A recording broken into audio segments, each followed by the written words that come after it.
Dort. This is Lou Dort, and I'm down to dunk. This is Lou Dort, and I'm down to Dort. I'm Josh Giddey, and I'm down to dunk.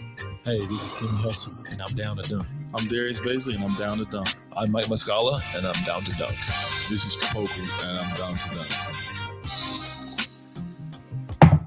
I love cereal. Captain Crunch, Cinnamon Toast Crunch, Cracklin' Oat Bran. Oh, I can have these. I'm going to share with my team, but I'm going to hog most of it. Welcome to Down to Dunk. I'm your host, Andrew Flex. With me, as always, on Wednesdays, my good friend Alex Spears. Alex, what's up? What's up, Andrew? If people are tuning in, it looks like you got a new athletic sweatshirt. Is that new? I did. They sent it to me in the mail. Yes. Very nice. They even have the athletic embroidered on the sleeve here. Jeez Louise. Yeah. It's pretty cool. Hey, go to theathletic.com/down to dunk and get the athletic for $1 a month for 6 months. It's the deal won't get better. I promise you. So you should do that right now. It's basically nothing. You won't even notice that it's coming out of your bank account. Promise. Do that. Al, we've got some injuries. Yeah. We've got some. I don't. I mean, is a surgery a lever? I got a lot of lever. No, it's not. I was so confused by the reaction. Like the like, oh, this is a tank move reaction is so bizarre because no, the tank move would be if they weren't hurt and they really did just have like a sore hip and were just hanging out. Yeah. The fact that all these guys ended up having surgery is kind of, I mean, if it was spread out, it wouldn't be shocking because we already knew about Mike Muscala. They had already told us, oh, he'll probably get surgery in the off season. Right. Mike told us that. Yeah. And we were wondering, well, why wouldn't you just get it now? Like, what? Yeah. What are you waiting for, man? Yeah. So we knew about that one. Get right for next season. It was really just the fact that they released all three of them at once. And the fact that they were all on the same day, but all in different cities. I mean, that was like the unique, like, I guess, interesting part of it. Yeah. Did you hear why they had them delay? There was, I guess they could have had them, I don't know if it was a week ago or 2 weeks ago, but did you hear why it was delayed? Well, because I heard the NFL Combine thing. Because of the NFL Combine, which is an interesting explanation that all these docs are, and I guess it makes sense. Like all these orthopedic docs are, at the NFL Combine. Yeah, it's kind of weird. I wouldn't have ever thought of that. I mean, I had no idea when they initially announced it. I couldn't come up with an idea of why all of this would happen at once in different cities. And so I was just happy to get some explanation because usually they would just not say anything and we would just be like super confused. At least that sort of makes sense. Yeah. Yeah. At least we're not in a Baisley, broken scapula situation. Well, I mean, that's kind of what the Lou Dort thing ended up being because we didn't really have any details on that until this. I mean, a shoulder strain doesn't sound that bad in the same way that like whatever they said Baisley had, like a short shoulder or whatever. So from what I heard, they didn't know that it was torn until recently. Like it was, I don't think that they've known for a long time. Yeah. On that. I don't know. Certainly they've known longer than we have, but right. I don't think that they've known for a super long time. And that's fine. It's more now looking at Josh, you're like, well, what's wrong with Josh? No, I was asking around a little bit and they're like, yeah, we told you that we'd tell you in 2 weeks. So because Ty Jerome also was out with hip soreness. It was the other hip, not Josh's hip. And and his turned into a sports hernia. Which in the grand scheme of things isn't a huge deal. Yeah, that's not like a major injury or anything. So I don't think I'm not going to assume that that's what Josh has, but it's just, it'd be a bummer if it was. It would be a bummer. But like last year with Shai, plantar fasciitis is something you can Google. There's a Wikipedia page for it. You can read about it. It's a condition. We also saw him in a boot. Hip soreness is just this like nebulous thing that could be a ton of things. I mean, my mind, of course, immediately goes to Isaiah Thomas, who probably had a sore hip. And then it turns out he had major hip issues and hasn't been able to really play at that level ever again. Yeah. So like hip soreness could be something that extreme, or it could be something relatively, fixable short term. Yeah. And I'm just, the longer it goes on, the more worried I get, because you can get away with just saying hip soreness for like a week or two. But then after that, now you start wondering, okay, well, it's not just like a bruised hip. Yeah. It must be something. And that's where you start getting worried. Yeah. I wish I had more to say. Then I don't know.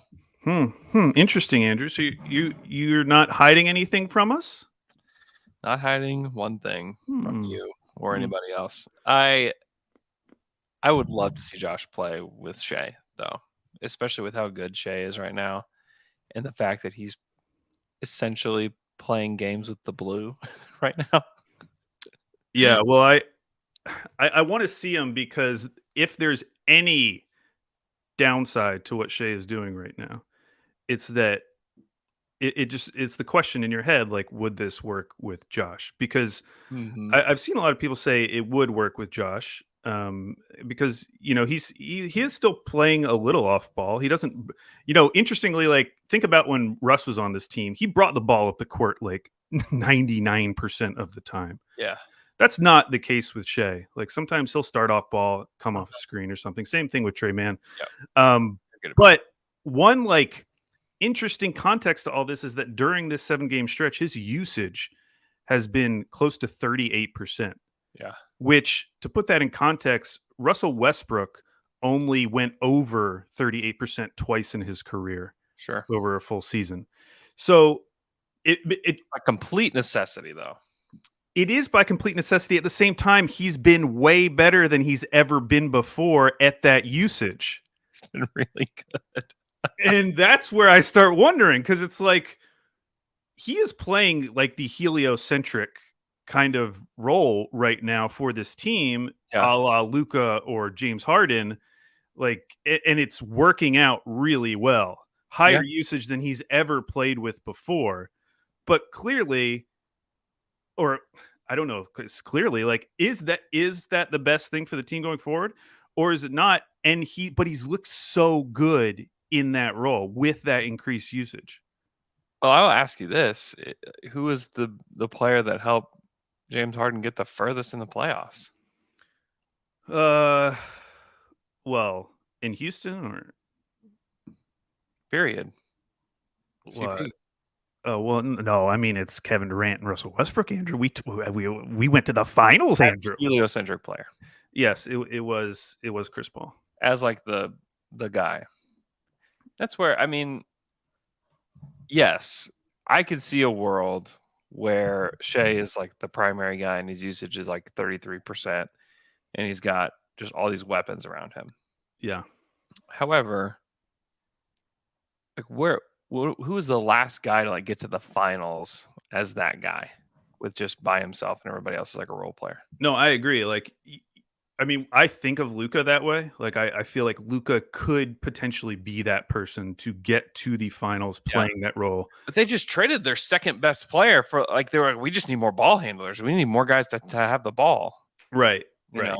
So, but it actually hasn't lowered Luka's usage. His usage is like through the roof right now. I think it's like 40%. Yeah. I just think it's interesting because for him to have this wild increase in usage, because pre All-Star he was at like 29, so now he's at 37, and for him to get so much more efficient, I mean, part of that is just like he would have become more efficient regardless of who he was playing with, because he was relatively inefficient compared to his standards at the beginning of the season. Yeah, that was probably going to normalize regardless.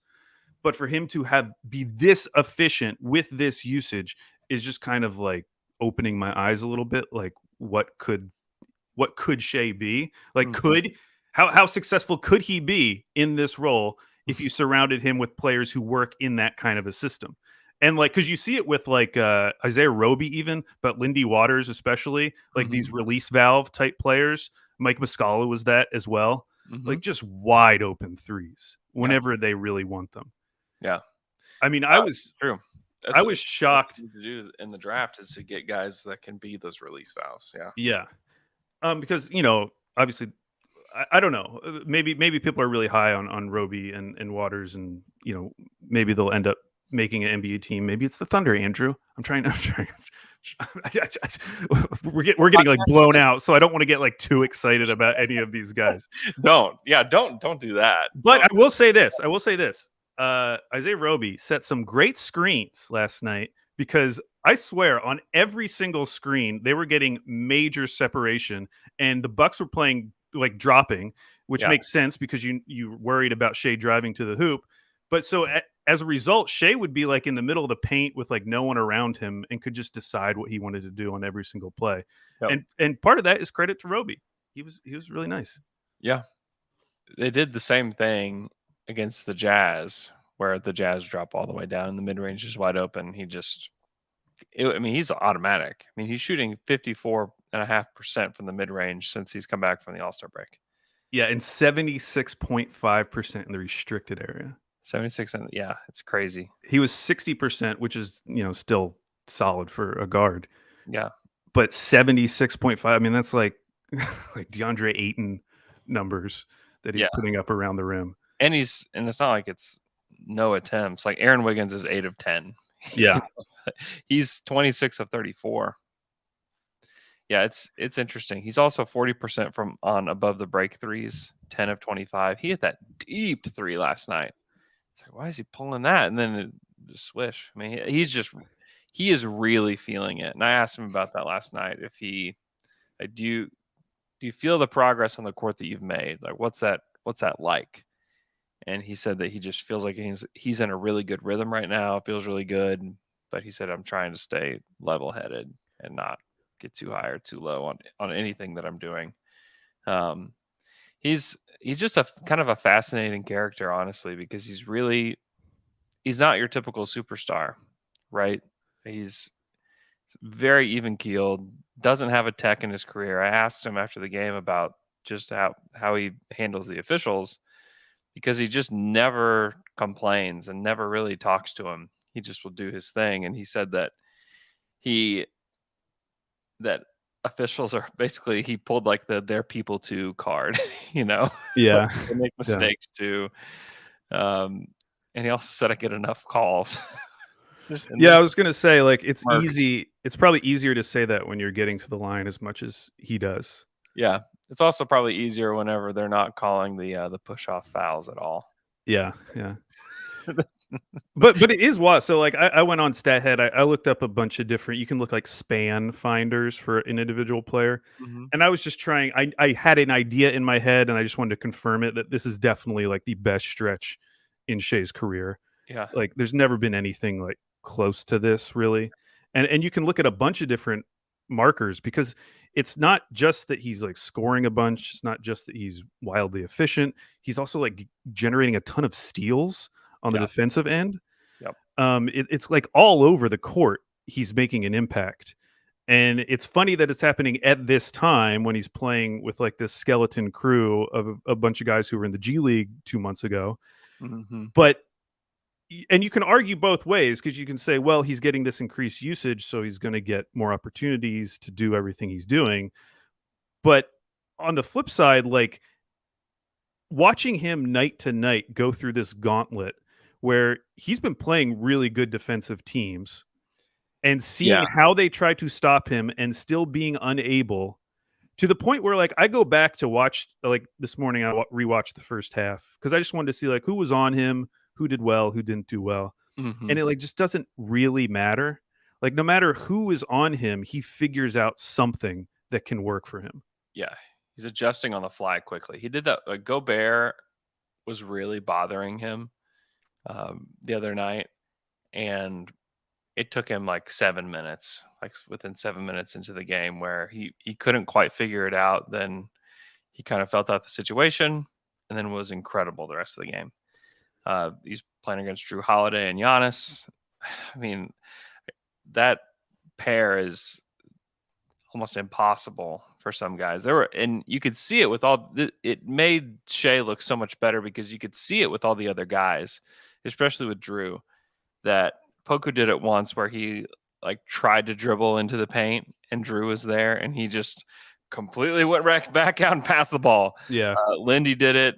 There were a few guys that tried, and they were like, "Oh, nope, I'm not going anywhere." And Shai just continues to use his pace and his craft, and really the left hand has been really the biggest deal for him in this leap, because now a lot of people would try to send him left and he kind of struggled, but now he can do it all now. And I do think that he's made that leap. If he can continue the 3-point shooting, I think that will be a big deal. And just, man, I just think about the bigs in this draft. And if you had a big that had gravity, I mean, that's a huge deal. Even if I know people are a little bit down on Paulo, but like you throw Paulo in there as the screen setter. Like Paulo's a big, strong guy. You throw him as a screen setter and he either pops or rolls or whatever, that is going to be really difficult to cover. I don't know how you cover that, because you know that Paulo can score, and you know that Shai can get whatever he wants whenever he wants. And it's the left hand and it's the mid-range too. The mid-range has been nearly automatic. Well, and you see it. There was one play in particular where he missed the shot, but he got fouled. But he came off, I'm sure it was a Roby screen. And of course, they're not going to guard Roby. And he starts driving, and they have an overhead cam, like replay of it. And all 5 defenders like suck in to try to stop Shai. And he still gets the foul and gets to the line. Yeah, that's been happening a lot. The Minnesota like sold out big time to try to stop him. They threw everybody at him the whole night, and it just did not matter.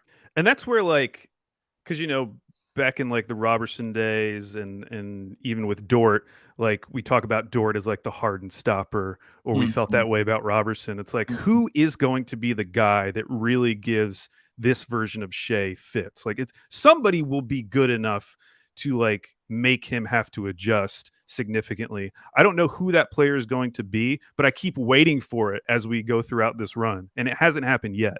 That's why you don't trade Dort. Because it could be him. Because it's Dort. That's why they're going to keep him. Like it's not Matisse Thybulle. We saw that. He blew by Thybulle whenever he wanted in that game. And Matisse is a different kind of defender too. Matisse likes to play like kind of roaming free safety type of. But also like when he's playing one-on-one, he lets you go by. He likes to play from behind guys sometimes. Yeah. And Shai is just different than like these like straight line drivers like DeJounte Murray or somebody like that just like use their like pure athleticism to get wherever they want. Yeah, he's been way better than I thought he would be this year, and I thought he was good. You know, we did the guy rankings a few weeks ago, and we put him as him in like the top tier as him, and we have to feel even better about that today, because he really does look like a guy that can move forward as perhaps your number one guy. And Sam Vecini said it on a pod, like, was that last week? I don't know when that was, 2 weeks ago, that he thought that Shai could be a top 10 player. And I thought that was a little crazy. And what we've seen in the last week is that he has been a top 10 player in the league right now. Can he maintain that? Like, I don't know. The answer is probably not. But if he could maintain this kind of play and you add like real pieces around him, like you could see a world where the Thunder are like a pretty good team in the next couple of years. Yeah. So some games coming up that I think will be interesting, just as we like keep waiting for someone to really slow him down. I think at Miami will be a good one, a good test for Shai. Sure. And then Boston is 2 games after that.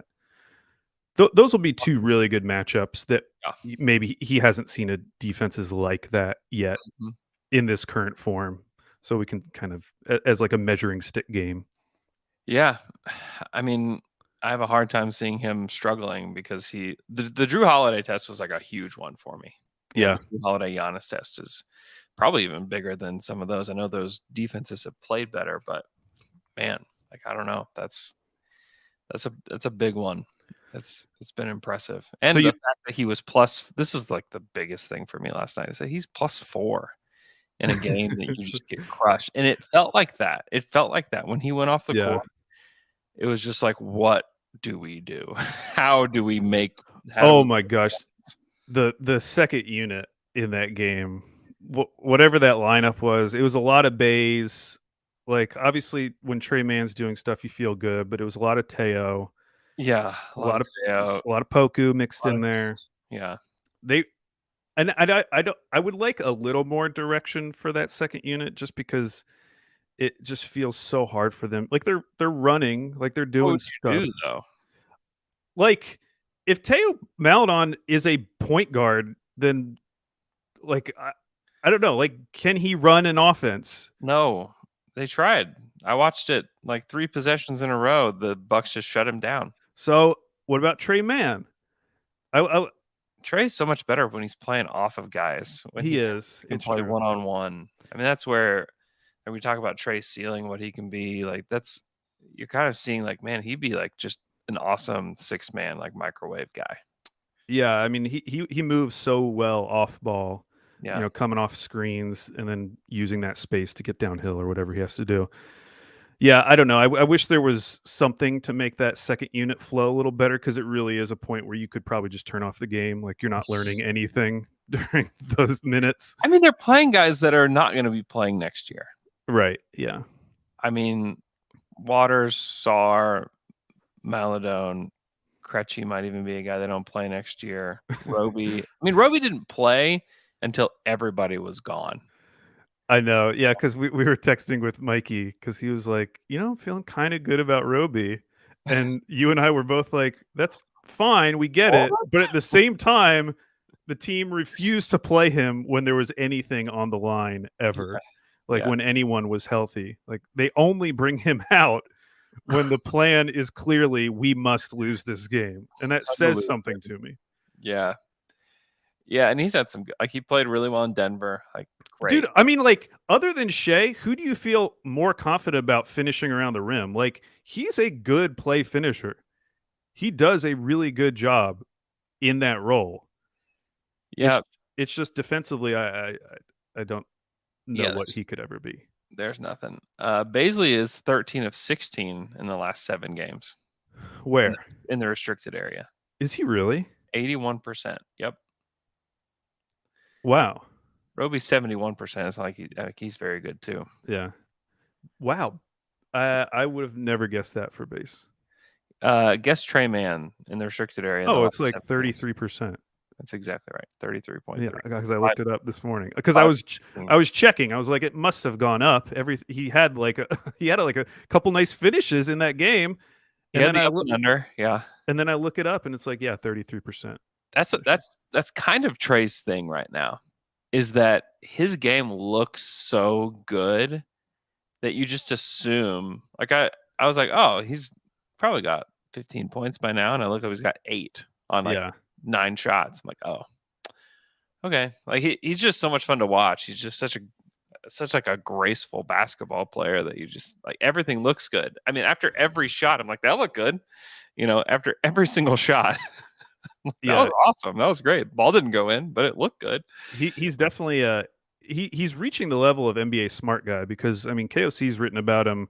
Yeah, we've seen Nekias Duncan like tweet about him. Sure. Jackson Frank has, and it's because if you aren't watching the Thunder, which if you're not a Thunder fan, you probably shouldn't be, but if you're not watching the Thunder and you're just looking at stats, like you're going to be so confused why anyone would be excited about Trey Mann because it like doesn't look that good. No, the stats look bad. I mean, which is fine. Like no one should about that. You know who else is the only other positive while they were on the court last night? From last night's game, I'll guess Veet. Veet was minus 16. All right. Bays was minus 25. I mean, it must be someone who played. It was Roby. Roby was minus 13. Oh my gosh, who was it? Alexei Pokushevsky plus 2. Poku. 13, 7, and 4. Yeah. 0 turnovers. Might be the most important stat. Yeah. 2 of 6 from 3, 3 of 4 from the free throw line. He's been normal bad. He's been normal bad. And Yeah. to be clear, that's bad. But He's it's not you're not questioning whether he knows how to play basketball, which was the case at the beginning of his rookie season. Yeah. Oh, yeah. It was just like, I don't know what this guy's going to be.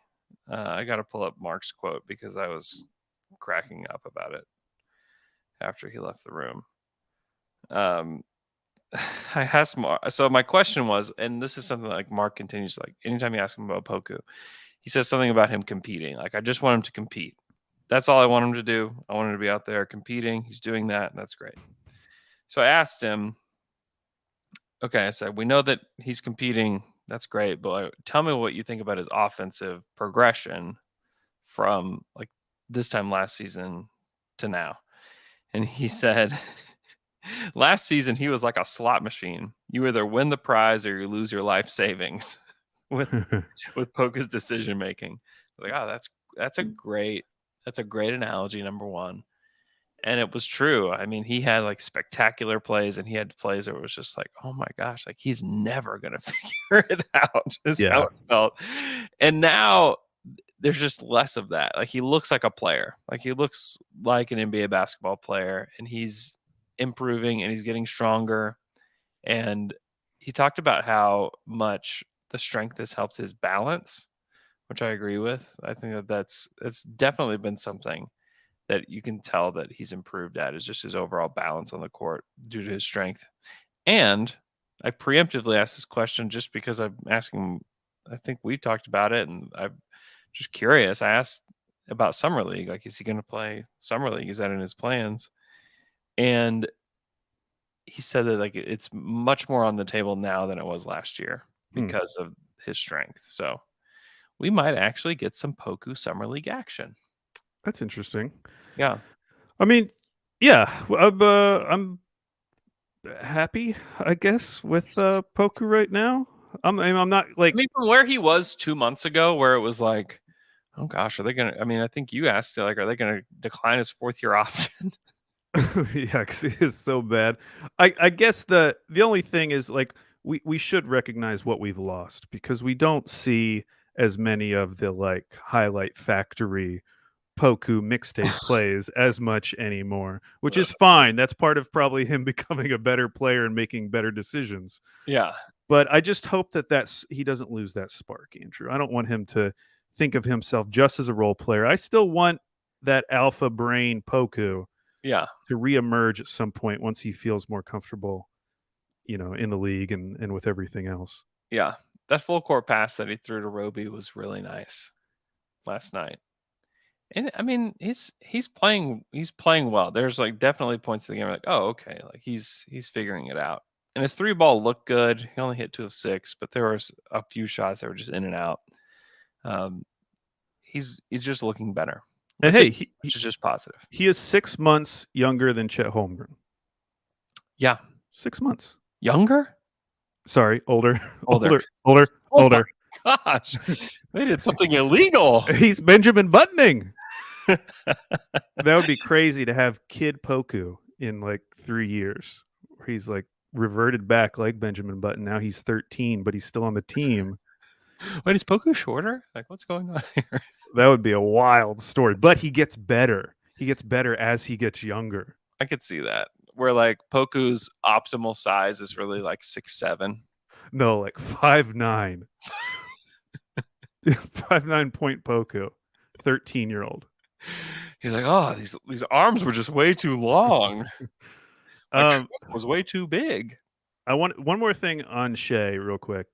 So I tweeted out just a comparison of him and Devin Booker. Oh, hold on. Let's take a break before we go to that, because this is good stuff. This is good stuff that we can talk about for a minute. All right, let's take a quick break. We'll be right back.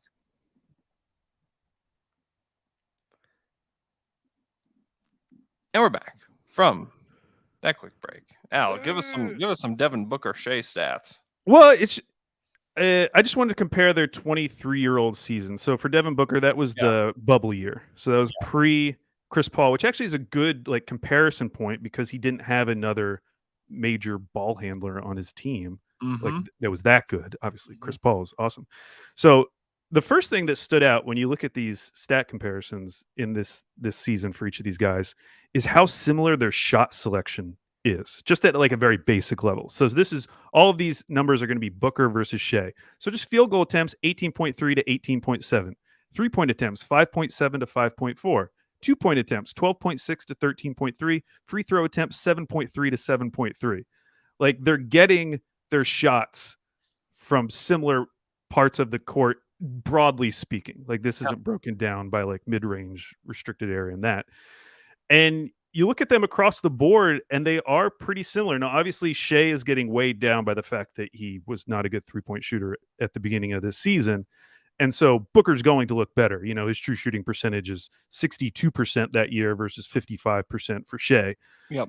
But their free throw attempt rates are basically the same. They're getting to the line on like 40% of their plays. 3-point attempt rates are closer. Like Booker is 31%, Shai is at 28.8%. And then you just look across the board, like assist percentage is identical. Their usage percentage, identical. Defensive rebounds, identical. Like the thing that separates them in favor of Shai has a lower turnover percentage. Yeah. So 14.9% for Booker versus 11.2. And then Shai is bringing those stocks. His steal percentage and block percentage are significantly higher than Booker, like double. It's those long Booker. arms, man. It's those long arms. But I just thought it was a fun comparison because they match up so closely. Yeah. Even when you look at like some like PER is basically the exact same. VORP is the exact same. Like across the board, these guys in their 23-year-old season played very similarly, at least statistically. Now they're different players. I think obviously Booker is the shooter you trust more out of the two.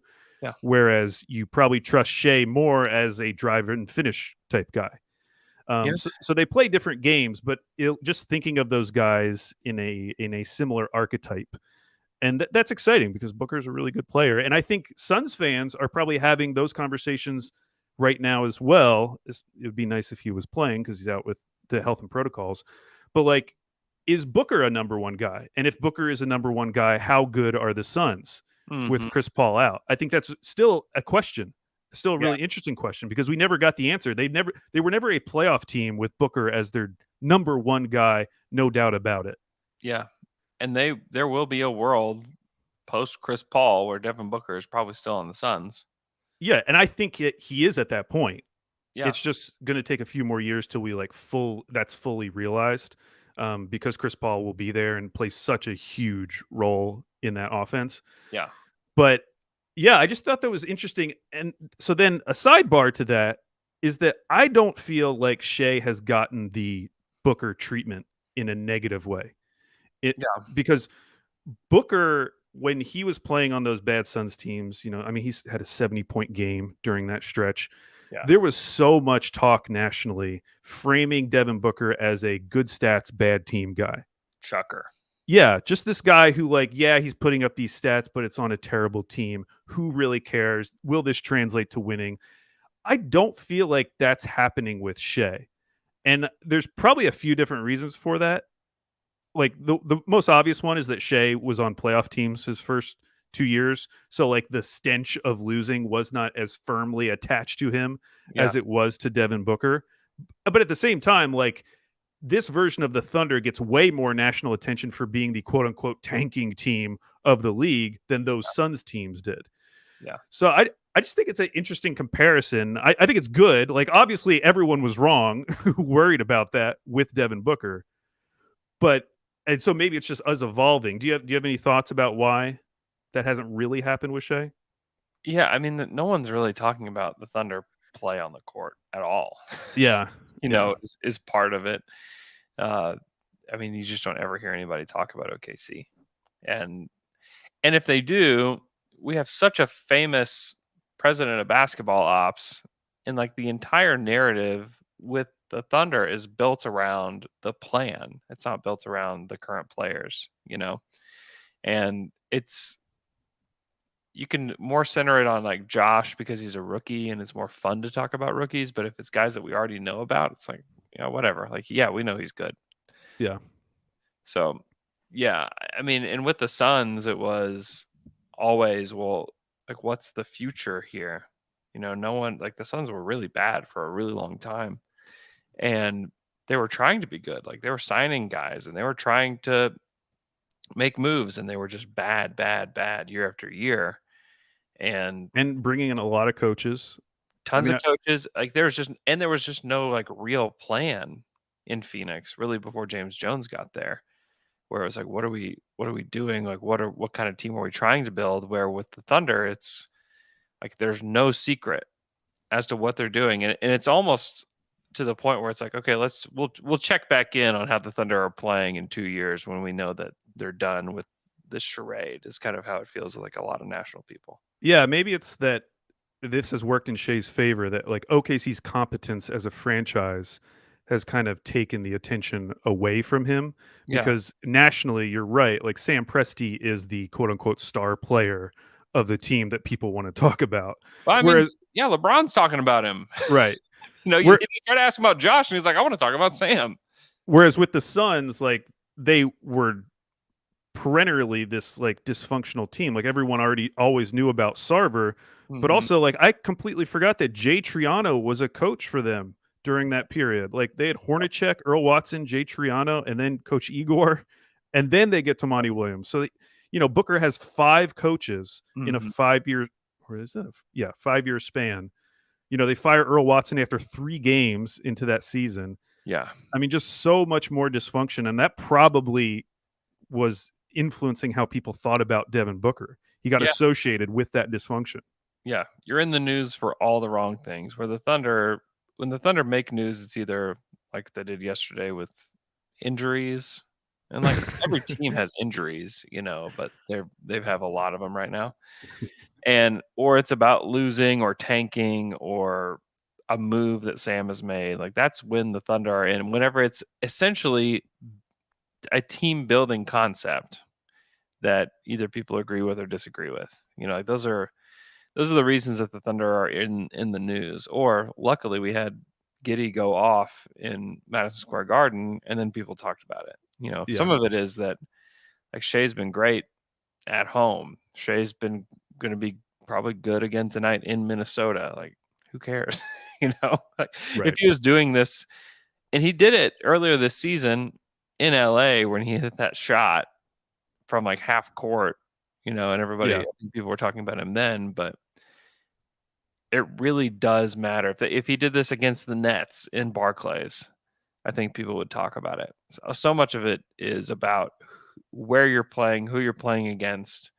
And I mean, the truth is like the ratings for the Utah Jazz versus the Oklahoma City Thunder have to be like bottom of the barrel.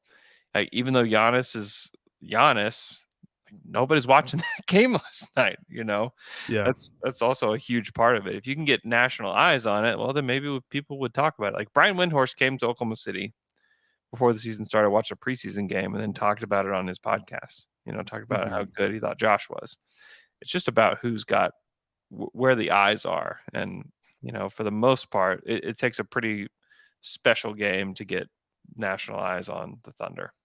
And so going back to the Booker comparison, so if we feel like Shai and Booker are similar levels in their age 23 season, looking ahead to next year, because that Booker team, the bubble team that went 8-0 in the bubble, they ended up winning 34 games that season. Obviously still in the lottery, but they were dramatically improved from the season before. And so, as I start looking ahead, like how bad can a team be with this version of Shai? And of course, we don't think this version will totally keep up, if only because once you get everyone back, his usage isn't going to be this high. And so it's going to be harder for him to put up just the raw stats to that same level.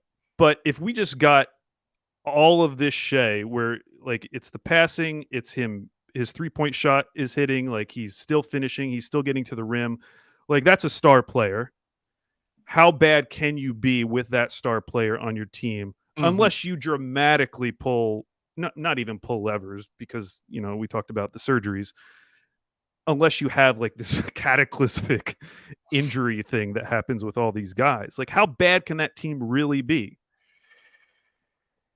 Yeah, okay, let me ask you this way. Okay. If Shai played like this from the beginning of the season, Uh-huh. everything happened the exact same way, Mm-hmm. how many points? How many total points do you think they would have had going into the All-Star break? How many wins do you think they would have had in comparison? Like would it be 5 more wins? 2 or 3, I would guess. I don't know. Not that many more. See, I think it'd be a little bit more because there were so many close games early in the season. I mean, we've seen how competitive this team can be Yeah. when everyone is playing well and is They healthy. won some of those close games too. They did for sure. But like this version of Shai is a dramatically different player than what we saw early in the season. He's been really good. Yeah. I mean, I would be floored if they weren't in the lottery next year. I feel the same way. I'm not like predicting that they're going to make the play-in game, Yeah. but I compare them to a team like what I think Houston will look like next year. Like they're going to be significantly better than Houston. Yeah, I mean, and that's what you get whenever you build a culture along with a rebuilding team. You know, and you build an identity. Like I think the Pistons will be better next year too. Like I don't know that Yeah, the I feel that Pistons will way be too. bottom of the barrel either, just because Cade Cunningham is the type of player that sets a culture on his own. You know, and I'm not saying like anything against management or anything up there, but I think Cade is just one of those guys, and he can be the best player on your team. And then if they add another piece, you know, and you know, I think the Thunder will be in the 6-7 mix. I think they'll be in the Kings range of the lottery next year. Oh well, the Kings they're making the playoffs next year, Andrew. Sure. I heard. This actually is not a bad time for them to get in because the West is a little down right now, but it's really sad, like really depressingly sad that they can't get in now. There are a few teams who, depending on what happens this summer, should be like very worried. Like, and I'm mostly thinking of the Lakers. Like the Lakers kind of got some breaks this year in that teams like Portland, San Antonio were down. Yeah. Like I'm not convinced that the Lakers are like a shoe-in for the play-in next year. Especially when or I should say I feel like they could be in the same spot they are next year because if the Clippers get their guys back, Denver gets their guys back. Yeah. Like all of a sudden the West is stacked again. They're both above them right now and they don't have their guys. Right. Yeah, that's true. So it's like the gap is just going to widen, I feel like next year because it does seem like we're in this kind of morass in the West where it's kind of hard to separate a lot of these teams, especially like in the like 6-2 range. Yeah. And what if Zion comes back and he can play? Like the Pelicans are a lot better than they are today. I mean, yeah, Portland, like you said, if Dame comes back and he's, you know, fully healed from that abdominal issue, like he's going to be better. San Antonio could be better. I mean, the West isn't like good. Like there's not a ton of like real contenders, but like the only team that I can see taking a big step back that's in like the top 9 is Utah. Like that's the only team that I could see when they go out early. When they go out early and self-combust. Yeah. You know, like Phoenix isn't going anywhere. Memphis is certainly not going anywhere. Golden State's not. Dallas is not. Denver's not. Minnesota's not. Clippers are not. Lakers are always in the mix and will try to be in the mix. And like you said, I mean, that's also where it's like the Thunder aren't making the playoffs or even probably the play-in next year, you know. I agree. But I think like at this point next year, I would anticipate them having like 5 more wins than they currently have right now. Like, which technically puts you right on the outside of the play-in. But like, I think they'll be in that like San Antonio, Portland range. They could be. They could be in that range. Depending on what happens in the draft, of course. What happens in the draft, what your health is like. I mean, is there a chance that Chet Holmgren, if the Thunder got lucky and got the number 1 pick, they pick Chet, that you just take a step back because you have Chet in the lineup? Is that possible? Take a step back with Chet? Yeah, I mean, being a big in the NBA is a big adjustment, man. It's a big adjustment. Sometimes it takes a year or 2. I mean, we saw how bad Ayton was right out the gate for the Suns. We saw how bad like Sabonis, like we saw Sabonis up close and personal, like he was bad. You know, Yeah, I'm too high on Chet to even go down that road. I think they would get like markedly better wow. if Chet was on this team. I kind of feel like Chet's going to take a minute with NBA competition. Yeah. Yeah. Well, we shall see. It's another reason why I think he's the perfect pick for the Yeah. Thunder. It's like he allows you to be in like that 5 to 8 range where I don't know, like teams like that, like you still give yourself a chance to get lucky. You know, One more time. Yeah. one more time. And then you go to the East. Like the East is 1 through 10, like all those teams are going to be competitive. Washington always wants to be mediocre. I don't know what the heck the Knicks are going to look like next year. Indy should be better because they'll get Miles Turner back, right? Like Miles Turner fixes a lot of things for them. We have both said Detroit's going to be better. Orlando probably still sucks. Like Yeah. it just feels like there will be less like bad teams next year too. Which means that there's probably a team that doesn't seem like they're rebuilding right now that is going to be rebuilding by next year in the same way that like Portland was that team this year. It happens every year. Yeah. And we have no idea who that's going to be. But there's some great candidates. My prediction is Utah. Well, and that's the other thing. Like you start thinking like 3 years down the road where you would hope OKC is making playoffs at that time. Yeah. Like by that time, you're thinking we're near the end of the Warriors as they exist. Yeah. Like they might Lakers. They might be over at that point. The Lakers are done at that point. The Clippers, like who knows at that point? But those are the oldest teams in the West. Mm-hmm. And so those are the teams you would hope to be jumping in the future. I also think I'm still not sold on Minnesota. I think other than the Lakers, they have been the team that's gotten the luckiest with how weak the West is. And that if the West is as good as I think it's going to be next year, they're going to be the team that, they have this like sophomore slump where they're not, they like take a step back from where they were this year. Cat and Edwards have been really good though. They have, for sure. They just need better role players around those guys. Have you seen who I mean, I talked about on Slam and Jam, but their current stretch: Thunder, Blazers, Thunder. Yeah. Oh yeah. No, they're gonna be rolling right now. And they for whatever reason they just destroy the Thunder. Yeah. And on a second night of back-to-back, let me look at the injury report. I don't know who's playing tonight for the Thunder.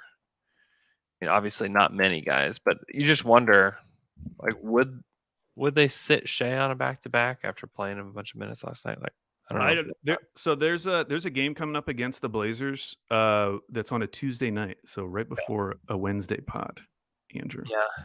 And I can't remember if it's the one that's in OKC or in Portland. Because I'm going to go to the one that's in Portland. It is Monday, March 28th. Oh, that's the one in Portland. Never mind. But we do one of our last games of the season is Tuesday, April 5th. Yeah. Portland at OKC. That's a big one.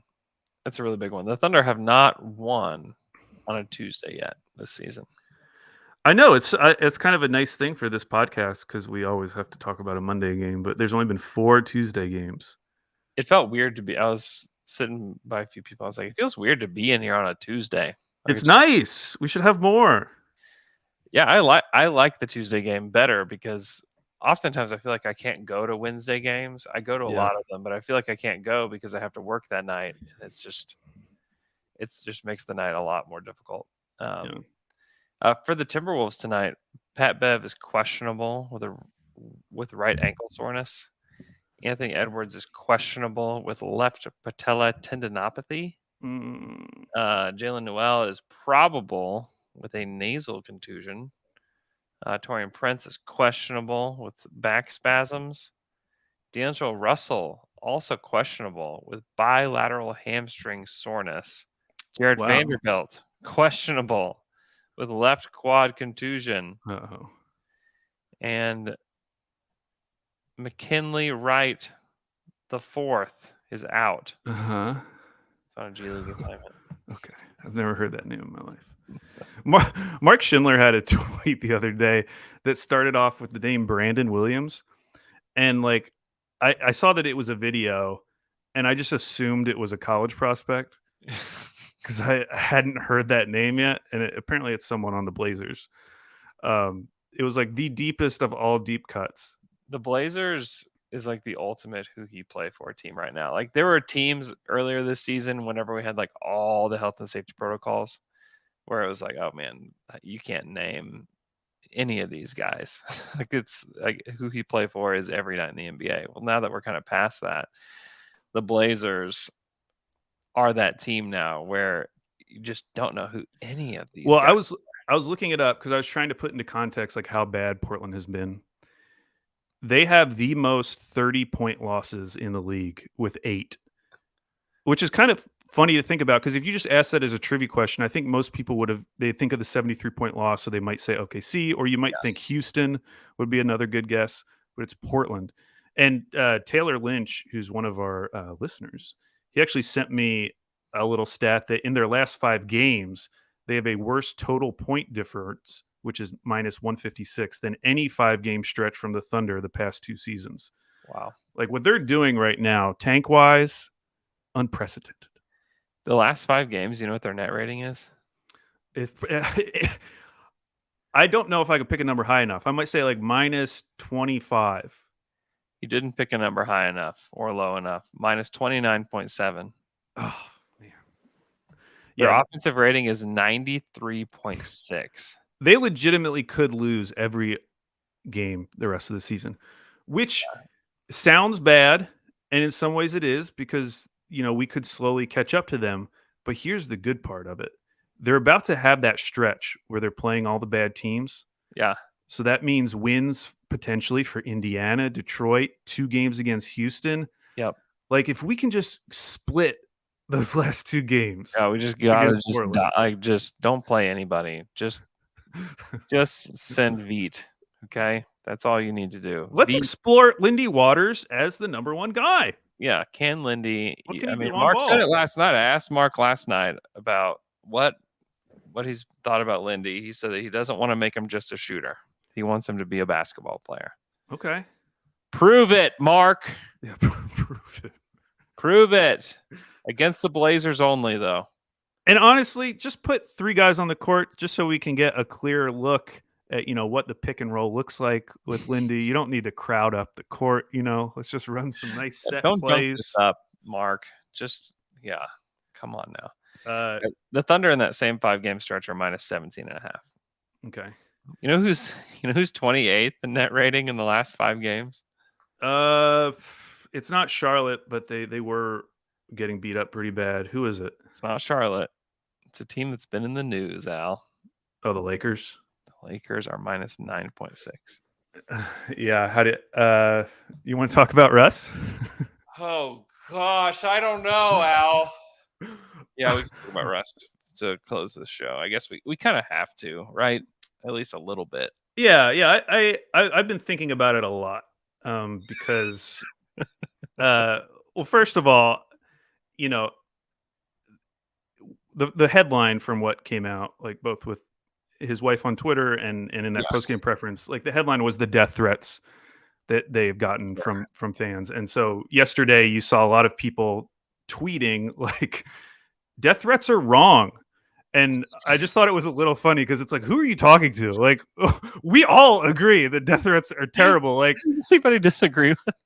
Like when you tweet something like death threats is wrong, you're assuming that like some normal person that's following you is sending death threats and is going to like positively respond to your tweet. Like whoever's doing this are like not worth considering. It's like their opinions don't matter. Like whoever these death threat people are, like hopefully they're not following you. Hopefully you're not like collecting the type of people who are. We have all agreed for a long time as a society that murder shouldn't happen. Agree. And you know what? It gets a lot of likes though. You put out that you bravely are taking a stand against death threats. People like that. Okay, so as a baseline, we all agree that death threats are wrong and bad. We can be done with that. Okay, let's move past that. Yeah. What I've come my like conclusion with Russ is honestly just that it's very sad that it has ended up this way, because yes, criticism has always been a part of Russell Westbrook's narrative and his story as a basketball player, but it Yeah. was always balanced by him doing something miraculous on the court. And Absolutely. so even when there was criticism, as a fan, you knew that like your guy's going to back it up, that like he's, whether it's winning the MVP or like having a crazy game against Denver, whatever it was, he was always going to be able to silence the critics on the basketball court. Yeah. And it's gotten to a point in his career now where he can't really do that. Like I watched that game against the Spurs because I was thinking, okay, LeBron's out, AD's out. There's been these rumors or reports that there's been conversations behind the scenes, Russ saying, I really just want to be the point guard for this team. Let me be that. Yeah. And so I watched that Spurs game and it's like, it's a different guy right now. Yeah, he's not the same guy. It's not the same guy. And that's okay. And maybe that changes. Like maybe if the Lakers do waive and stretch him, which I don't think would be a smart move on their part to pay $15 million per year for the next 3 years. Yeah. But if they did that, maybe there's a team out there where he plays and all of a sudden it like looks like Russ again. Yeah. But I'm working from the expectation that that's not going to be the case. And so in that case, all I really want for Russ is for him to have the Iverson moment when he went back to Philly and kissed the floor, because I was a huge Iverson fan growing up. His end of his career was miserable. He got traded to Detroit, then he played with Memphis, then he just kind of left Memphis and ended up back in Philly. Yeah. As bad as that stretch was, now like 10 or 15 years later, I don't know how long that's been, all I remember from that time is being in my dorm room at OU, watching on an illegal stream, Allen Iverson coming out for the first time with the Sixers. They're announcing his name. He runs out, kisses the logo on the floor. And like, that was a very nice and deserving bookend for what was a, very strange career for Allen Iverson, especially the end of it. And I just hope Russ has something like that. I'm not saying like him coming back to OKC, being on the team and kissing the floor or anything, but I just hope he has at least one more moment that can be universally celebrated. Because the way it's going right now, it's just, it feels like we're getting further and further away from something like that being able to happen. Yeah, I think it happened with Iverson because it was like an admission that like, okay, this is the end, And it was almost like getting your affairs in order. Like, I need to go do this one thing. Yes. Because it didn't work out. Like it's not like he like stayed on the Sixers a long time and they like went to the playoffs or anything. Like it ended up not working out in Philly that final time. Yeah. But you still got some closure. Yeah. And played 3 games for Memphis and he played 25 games for Philly. And that's really what I'm looking for at this point. Like, can we get some decent closure with Westbrook? And what's scary is because of his contract, because of how hard we all assume it would be to trade, if he doesn't get waived and stretched this summer, like, how does this end well for Russ? Yeah, it may not. It may not, because you look around, like, who are the teams that, if Russ was just a free agent, if he was waived and stretched, he was just a free agent this summer, who are the teams that you definitely feel confident are going after that player, knowing how he's played in LA this season, even if which is correct, it was a terrible fit from the beginning. But like we were talking about in our group chat, and really the only team I really believed was the Wizards, interestingly enough, because it's like, if they do sign Beal and they have Porzingis now, like you could imagine a scenario where they're like, well, we traded away Spencer Dinwiddie. We don't really have another ball handler on the team. We know Russ was good when he was here. He took us to the playoffs, which we had a long playoff drought. Like, that's the one team where I could see it possibly making sense for them, like on a short-term deal. But outside of that, it's really hard to find a team. Yeah. And David Aldridge wrote a piece on The Athletic today, theathletic.com/down-to-dunk, get it for $1 a month, talking about John Wall going back to Washington. Exactly. Yeah. And so it'd be the same type of idea.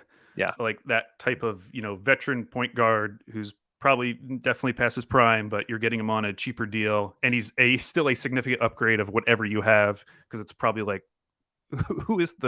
is it Ish Smith? It's Ish. Yeah. And they Howell Neto is Howell Neto still on the yeah, list? okay. And both those guys have played there, which is just funny. Yeah, but I mean, I guess maybe. I mean, I think the Knicks would probably do it just because they're the Knicks and they just can't help themselves. yeah, But if nothing works out for them this summer, and that happened with the Lakers, it would be a fallback option similar to what they did with Kemba this year. Although I yes. think even at his depressed state right now, I still think Russ is a better player than Kemba currently. Yeah, I mean, you would very much hope so. Yeah, I mean, Yeah. Russ he's not the same guy, and there have been guys that have continued to make their careers. I think of guys like Grant Hill, and Grant Hill had to change a lot because of injuries, but Grant Hill had a long career because he was able to look in the mirror and admit who he was today. Melo is in large part still in the NBA because he figured out who he was. And it took a lot to get there with Melo. Like it did. And perhaps Russ goes through the same thing because Russ, I mean, frankly, Russ still has a lot in the tank as your fifth, sixth, seventh best player, like a lot left in the tank. But if he's asking to be the first or second best player, like he just doesn't have it anymore. And I don't think the fit with the Lakers is good. But if you're sitting here thinking that the fit is the only reason that Russ isn't doing well, then you're just not paying attention, like you said earlier. And it's tough with Russ because like everybody, like the Westbrook thing. I mean, it kind of comes with the territory whenever you're an NBA superstar and you're not performing well. You know, what do you expect people to do?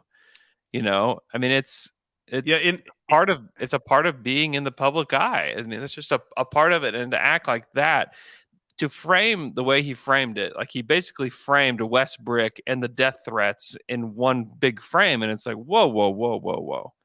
Like you can't do that. Like that's not fair. And then also the way that Russ has treated people in the past to act, I mean, it's just, I don't know. It's a little bit just funny to me that a guy is upset about bullying who spent his career bullying. Like it's just a weird, like a weird scenario. And it's, whether it's like even more polarizing at this point, like rocking the baby on people, like his whole, frankly, the way he spoke to everybody and the amount of tension that existed when you were around Russell Westbrook.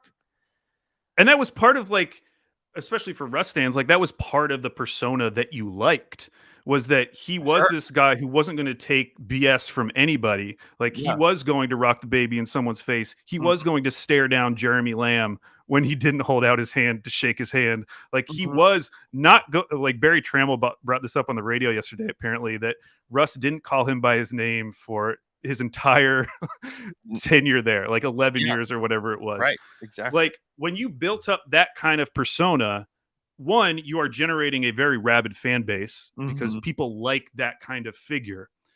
But when you can't balance that out with the great play on the court, like that persona invites criticism regardless of how he plays on the court. Like it's always going to invite criticism. And now it's at a point where it's totally out of balance because he's not playing well. And so he can't fight back against the criticism outside of, having, talking about things that are very real to him. Like the Westbrook thing, like I get it. Like he made a very compelling case. He talked about how his son like loves being associated with the name Westbrook. Like he loves his name Westbrook. He writes it all the time. Yeah. And you could understand from Russ's perspective how people changing his name in that way to make it a negative thing would really hurt him, knowing how he feels about his son. Yeah.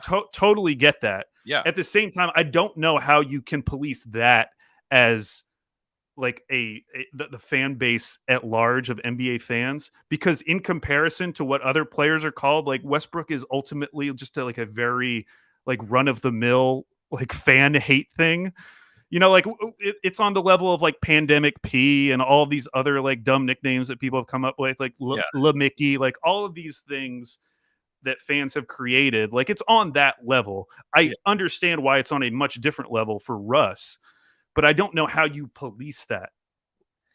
you can't. And in fact, when you call attention to it, do you think that when he goes to Right. Philly or wherever else, you think that they're not going to have like all the Westbrook signs and like chanting at him? I mean, I know, because like we're as Thunder fans, we're so willing to give Russ empathy.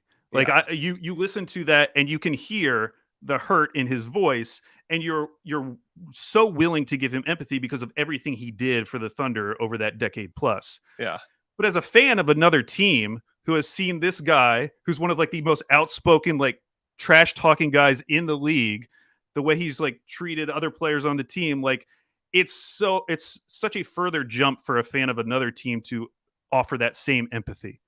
yeah. You can't be quoted by saying I'm blessed with the ability to not give an F and then say this. I mean, if Russ heard somebody say the things that he said, a few days ago, like 5 years ago, when he was like still in OKC, like he maybe not publicly, but he would have made fun of that guy.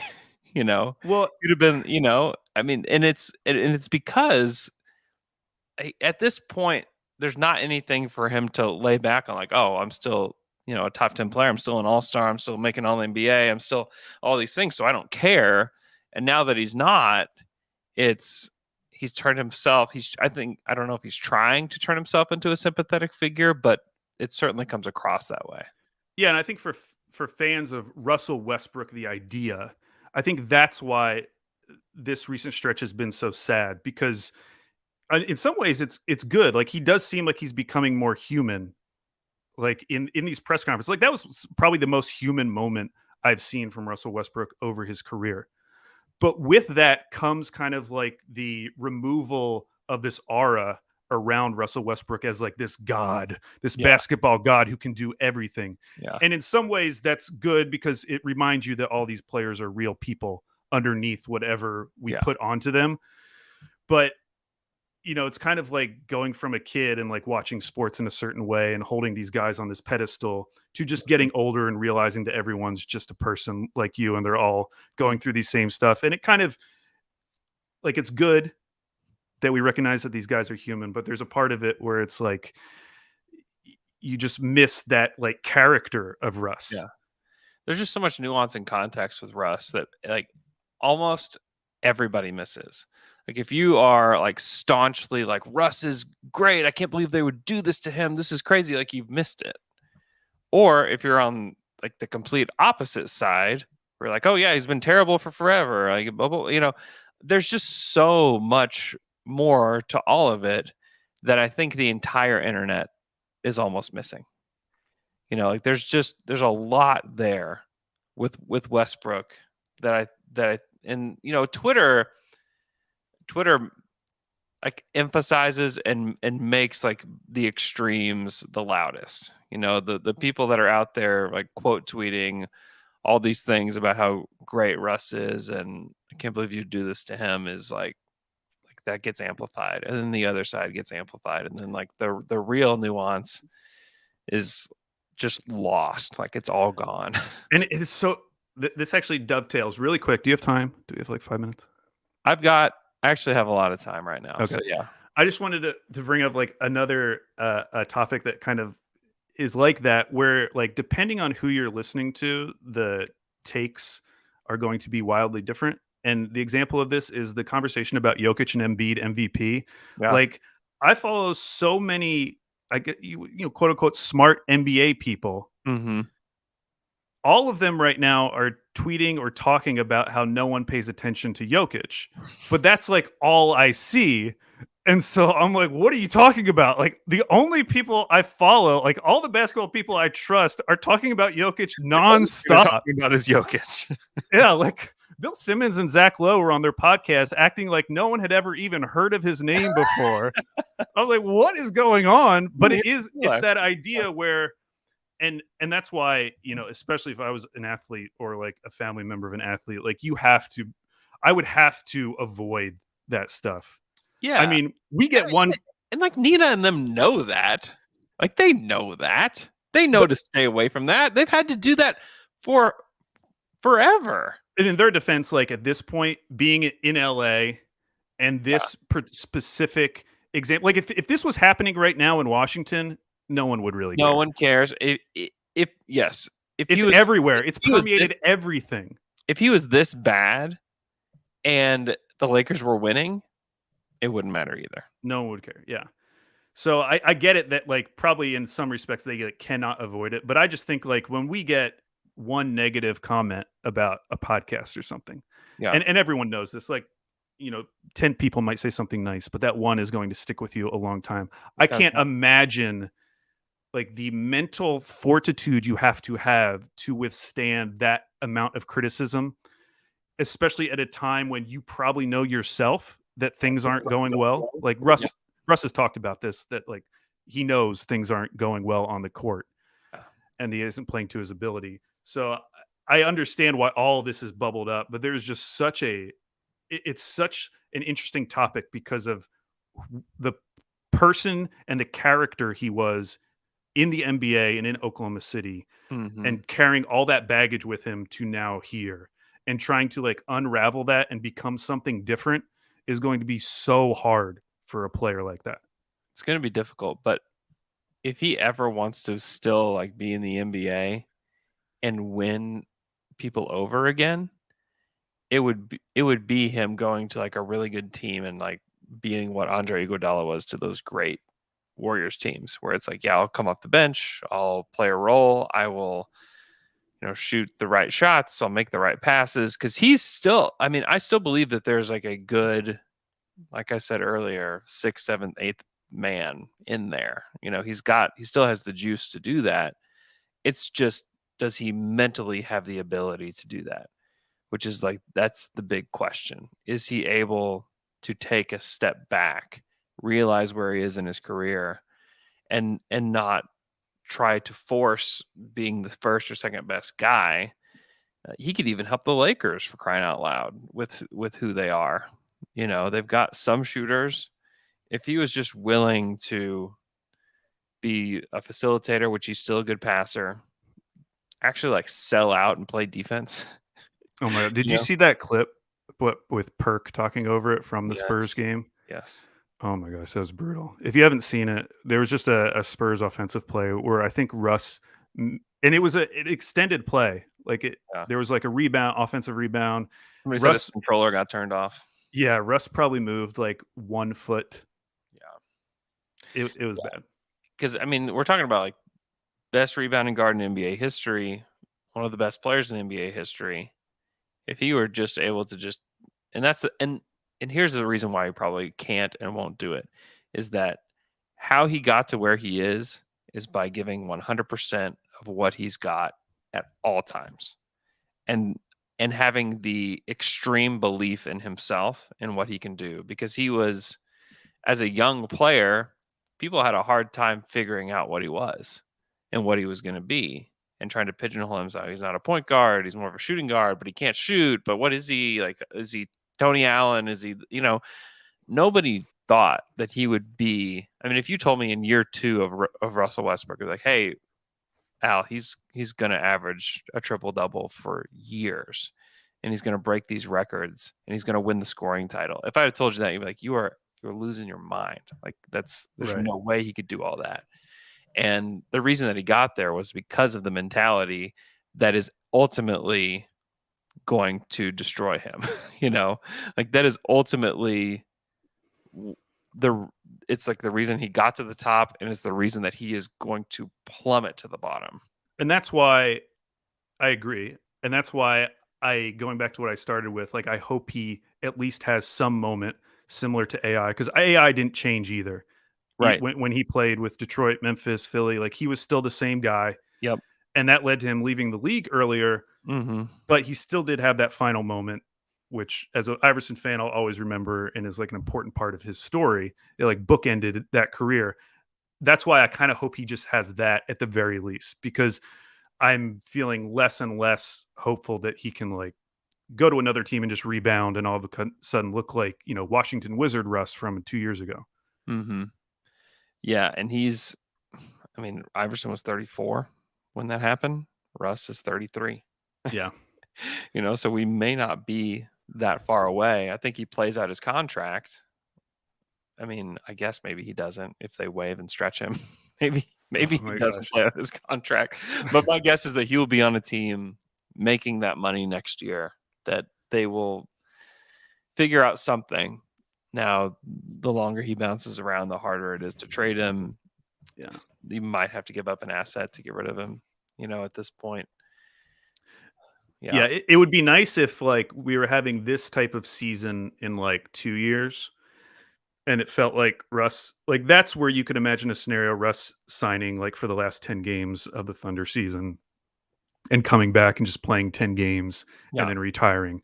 Yeah. It doesn't feel like it's lining up that way. I mean, I think by the time Russ is actually retiring, the Thunder are going to be good, and so it's not going to make sense. You but- think he'd come off the bench for the Thunder? No, I don't. I don't think so either. Right now would be a great time. I'm sure Trey Man would perfectly be fine stepping aside for Russ. Trey Man last night, as a quick aside, was just, it's so funny to watch up, like we're like right there, and you get to hear every argument they have with the officials, and Trey is just like still like so quiet and like polite and like really trying to plead his case, and the officials just are like, yeah, whatever. Mark Daigneault is like constantly yelling at the officials. If anybody embodies what we said, like the Thunder don't have, it's Mark. Like he's constantly yelling. This poor official named Leon last night was just getting the business last night from Mark. It's actually pretty funny. Mark is pretty animated. Oh, he's great. I can't help but laugh every time he gets just super duper pissed at the official. Do you think he'll ever wear something different than the quarter zip? Well, he doesn't pick out his outfit. What? Yeah, it's picked out by the equipment manager. Oh, really? Mm-hmm. They all wear the same thing. Oh, weird. Yeah. I didn't realize that. So, yeah. Nah, he didn't. He wore the sweater last night. He was wearing the sweater.